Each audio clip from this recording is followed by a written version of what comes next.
Bonjour, je m'appelle Anne-Laure Colcy, j'ai 41 ans, j'ai la chance d'être la maman de 3 enfants qui ont 11 ans, 8 ans et 3 ans. J'ai un parcours d'une formation classique puisque j'ai fait Paris-Dauphine en droit des affaires et gestion. Et j'ai ensuite une carrière professionnelle d'environ 18 ans, dite hybride, puisque la moitié du temps, j'ai travaillé dans les métiers du conseil et de la prestation de services. Et l'autre moitié, j'ai à la fois été créateur d'entreprise il y a une dizaine d'années et à des fonctions de direction au sein d'institutions financières, ce qui m'amène aujourd'hui à diriger l'entité services financiers chez Capgemini Invent, qui est l'entité conseil pour le groupe de technologie Capgemini. J'ai envie de commencer par là, l'ambition n'est jamais un gros mot, il est parfois un peu tabou pour les femmes, mais moi je suis née sur le monde professionnel et même avant ça dans mes études, avec beaucoup d'ambition chevillée au corps. Une ambition, j'ai envie de dire, qui m'avait été donnée en héritage par la confiance que me portait ma famille dès le plus jeune âge, que j'ai toujours fait fructifier. Alors c'est difficile parce qu'évidemment, quand on a de l'ambition, il faut savoir la museler parfois, pas brûler les étapes.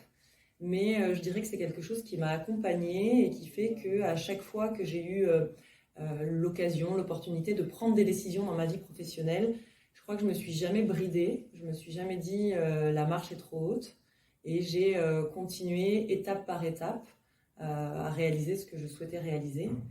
Je le redis, je ne suis pas du tout arrivée aujourd'hui à mon Everest. Alors, quand on parle de l'exercice du pouvoir et des responsabilités, il y a toujours une petite phrase qui arrive ou une question sous-jacente qui est est-ce que finalement vous ressentez un peu le syndrome de l'imposteur? Alors moi je vais y répondre de manière très directe, pas du tout provoque, mais juste très honnête. Vraiment pas. Mais alors pas du tout. Moi j'ai toujours parti du principe que j'avais des gens très compétents et très bienveillants autour de moi et dans mes responsables. Et que si on venait me chercher ou quand je levais le doigt, si on acceptait mes demandes et qu'on me confiait plus de responsabilités ou d'exercice du pouvoir, c'est que j'étais totalement légitime pour l'exercer. Ça ne veut pas dire que ça n'a pas été parfois compliqué, hein. Sincèrement, il faut se remettre en question. La marche est parfois haute. On passe par des phases de vie, c'est cyclique, mais où il faut beaucoup mouiller la chemise et beaucoup travailler, ce qui a toujours été mon cas. Mais l'exercice du pouvoir en tant que tel, sincèrement, c'est quelque chose que j'ai toujours appelé de mes voeux.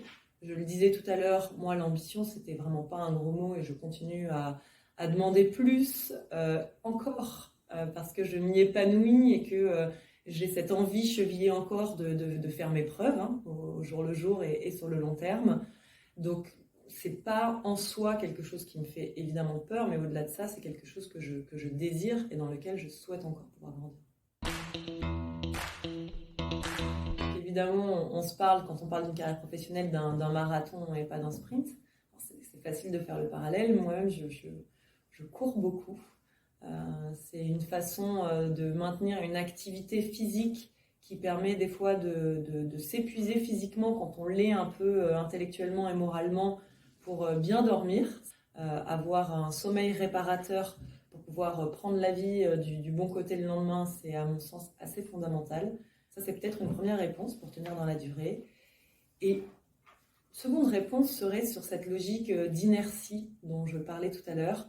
On a des cycles, évidemment, et il faut accepter qu'il y ait parfois des cycles qui soient un peu moins brillants, un peu moins constructifs dans une carrière. Hein. Parfois, on a quelques mois ou quelques années où on est dans des phases qui sont un peu moins épanouissantes.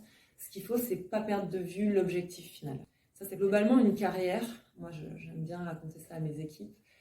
Ça repose sur 3 choses, les 3 T. C'est le travail, le talent et le timing. Alors, le travail, on va commencer par là, parce que bon, il doit y avoir des contre-exemples, mais moi, j'ai rarement connu des gens qui réussissaient et qui, sincèrement, n'avaient pas beaucoup travaillé, même si ce n'est pas toujours visible, mais il faut être prêt à investir de l'énergie véritablement hein, dans ce qu'on souhaite réaliser. Donc, je commence toujours par le travail. Le talent. Alors, quand on parle de talent, ça paraît tout de suite beaucoup plus injuste parce que est-ce qu'on en a, est-ce qu'on n'en a pas? Je pense que ce n'est pas la bonne façon de voir les choses. Je pense qu'on a tous du talent. La question, c'est quel talent? Comment est-ce que j'identifie mon talent, mes talents? Et comment je fais en sorte de me trouver dans une situation où je peux pleinement les exprimer? Et pour pouvoir pleinement les exprimer, il faut commencer par se connaître. Il faut se frotter à la réalité de la vie. Donc, on revient au point, il faut parfois beaucoup travailler pour ça. Puis, il faut lever le doigt aussi. Il ne faut pas attendre de ces managers qui soient médiums. Il faut aller les voir et leur dire, moi, je considère que c'est ça mon talent. Et leur demander de pouvoir s'exprimer davantage là-dessus pour faire ses preuves. Et le troisième T, c'est le timing, le bon moment. Et je parlais tout à l'heure de cycle. On pourrait se parler aussi de patience, de durée, le temps long. Les Japonais, ils ont cette expression sur le temps long où ils acceptent finalement une fois encore pour poursuivre leur objectif, d'avoir un quotidien qui peut parfois être un peu frustrant. On est dans une société où tout va très vite. Je travaille dans un groupe qui met la technologie au centre du jeu. Donc évidemment, la vitesse fait partie de notre quotidien. Mais dans la vie, je dirais à l'échelle de la vie d'un homme, d'une femme, il faut être prêt à laisser du temps au temps, à s'épaissir le cuir en rencontrant certaines situations compliquées. L'expérience, ça ne fait jamais de mal non plus. Et donc le temps, pour moi, c'est le troisième élément clé pour tenir dans la durée. J'aime pas beaucoup donner de conseils parce que j'ai pas du tout l'impression d'être un rôle modèle et encore moins d'avoir trouvé la martingale. Oui, j'ai la chance d'être quelqu'un aujourd'hui d'heureux, d'épanoui et je me sens réalisée sur les différentes sphères. Donc je peux peut-être témoigner et expliquer ce qui a fonctionné pour moi, en espérant que ça puisse faire écho à mes interlocuteurs et qu'ils puissent, avec leur personnalité et leurs pattes, en tirer finalement quelques conseils, mais qu'ils vont se réapproprier.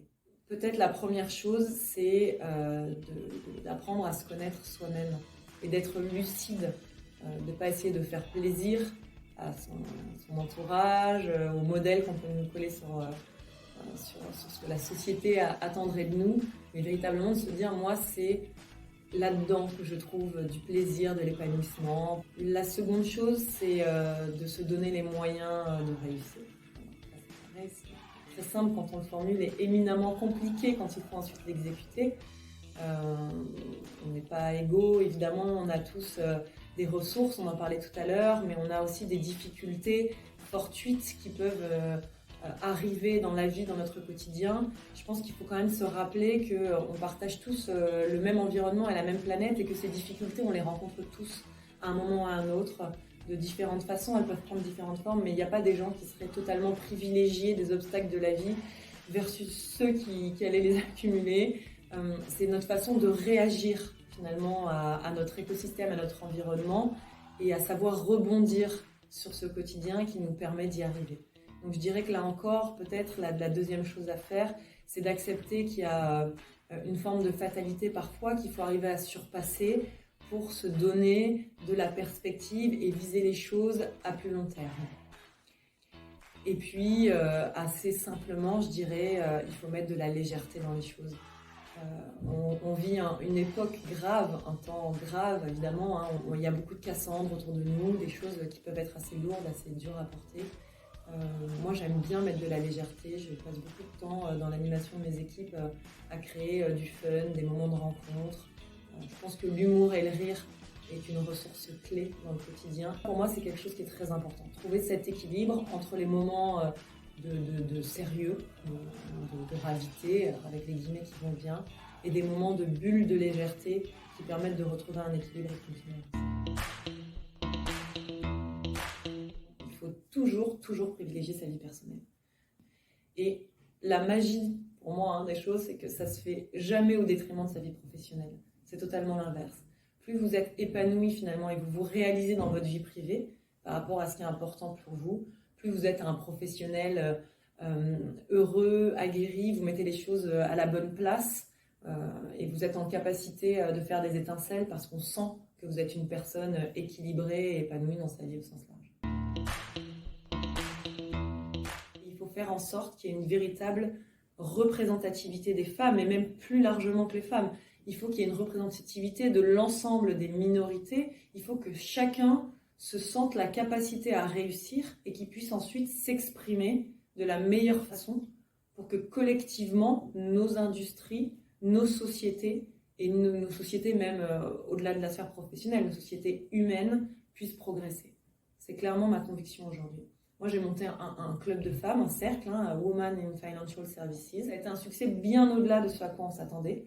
Donc, il y a encore un besoin, il y a encore une envie de se retrouver entre femmes, d'être dans une logique de sororité et de s'aider, de se donner un peu des tips, des tuyaux pour savoir comment y arriver. Voilà, on est en 2022, ça peut quand même paraître un peu lunaire. On pourrait quand même imaginer que les choses soient plus simples et plus stables dans nos organisations.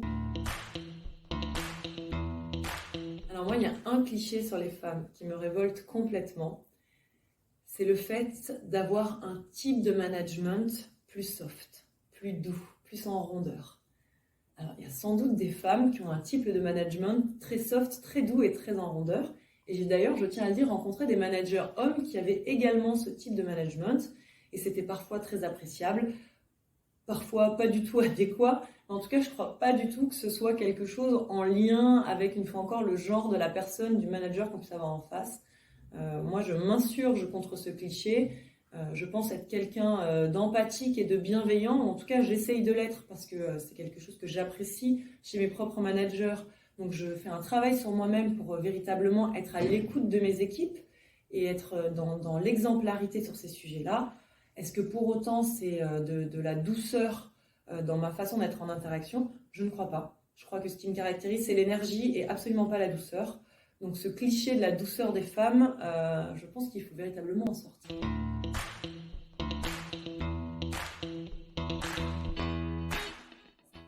Elles en ont marre qu'on leur parle de féminisme. Moi, sincèrement, j'en ai marre qu'on me parle de féminisme. Je ne suis pas féministe. Toutes les femmes sont féministes, donc il n'y a pas de raison de le préciser. Ne pas être féministe pour une femme, finalement, c'est avoir le syndrome de Stockholm. Évidemment qu'on est féministe quand on est une femme. Moi, ce qui m'intéresse, c'est de savoir comment on rend les hommes féministes.